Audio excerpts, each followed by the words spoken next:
이 약 먹으면 운전하면 안 됩니다. 이런 말 들어보신 적 있으신가요? 대부분 사람들이 이걸 모르고 있는 경우가 있습니다. 약 먹고 운전하는 거, 이거 위험할 수 있는 일입니다. 약국 나오자마자 차에 탄 적 있으신가요? 병원에서 처방받고 처방약 수령해서 약국에서 조제한 거, 보약지도 듣고 그리고 약 먹고 바로 운전한 적 있으신가요? 이거 안전할까요? 졸음을 유발하는 약물 세 가지 계열을 한번 알아보겠습니다. 항히스타민제 그리고 벤조디아제핀계, 근육 이완제가 대표적입니다.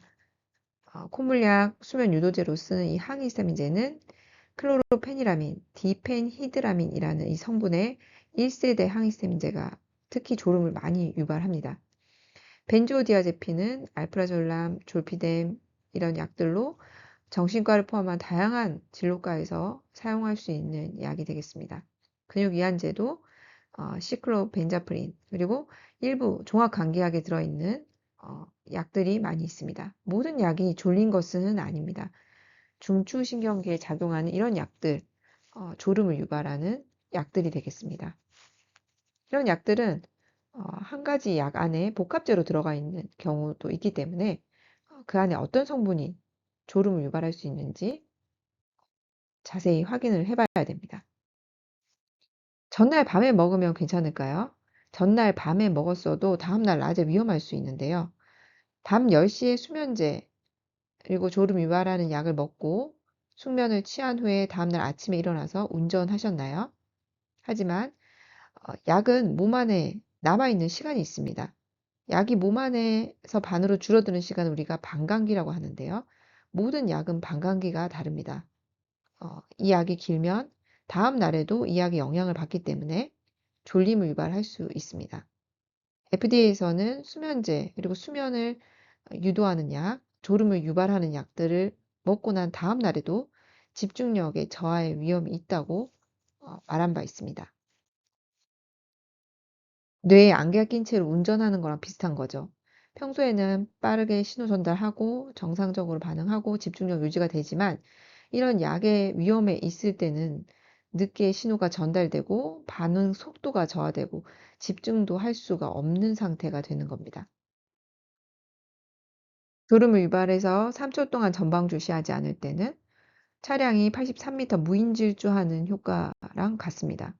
실제로 졸음해서 운전해서 사망하는 것이 음주운전보다 훨씬 사망 건수가 높다고 보고가 된 적이 있습니다. 그럼 졸린 약 빼주세요. 이거 하면 가능할까요? 약사는 처방약을 임의로 빼거나 다른 약으로 바꾸는 것이 불가합니다. 반드시 처방한 의사의 처방 의도, 그리고 처방 의사의 사전 동의에 의해서 약물 조정을 할 수 있습니다. 환자에게는 반드시 필요한 약일 수 있으니까요. 그래도 약사가 도와줄 수 있는 것이 있어요. 졸린 약을 따로 포장해서 분리 조제하고 운전할 수 없는, 운전이 없는 시간대에 복용하도록 지시를 받을 수 있습니다. 또한 환자가 복용 시점을 조정해서 자기 전에 복용해서 조율할 수 있는 방법을 서로 상의해 볼 수가 있습니다. 약국에서 이렇게 말해 보세요. 운전을 언제 할 건지 이런 운전 예정 시간을 미리 알려주세요. 그 약의 특성에 따라서 복약 스케줄을 조율할 수 있습니다. 반감기를 확인하고 약물의 졸림 위험성이 적은 시간을 안내받을 수 있습니다.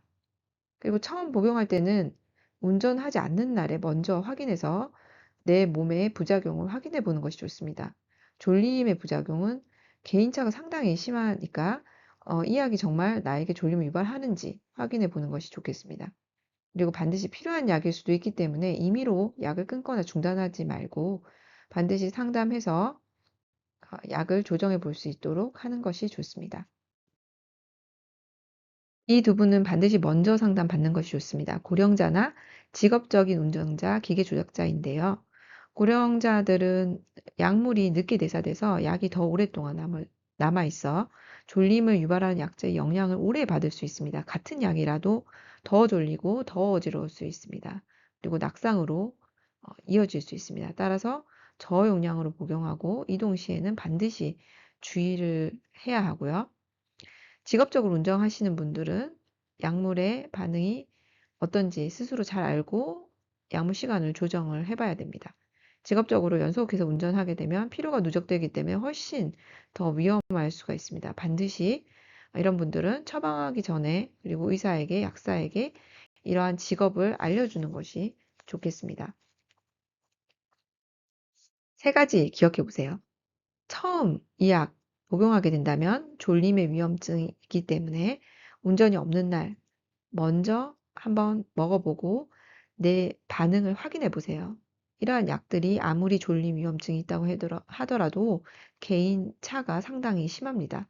운전을 할 예정이라면 내일 운전할 예정이라도 약사에게 미리 알리고 시간을 조율해 보세요. 먹는 시간을 조율하는 것만으로도 졸림 약을 먹을 때 위험을 감소시킬 수 있습니다. 졸린다고 그냥 끊어버리지 말고 반드시 상담을 받아보세요. 어떤 약은 환자의 약물 치료에 있어서 반드시 필요한 약일 수 있습니다. 중단할 때도 반드시 상담을 먼저 해보세요.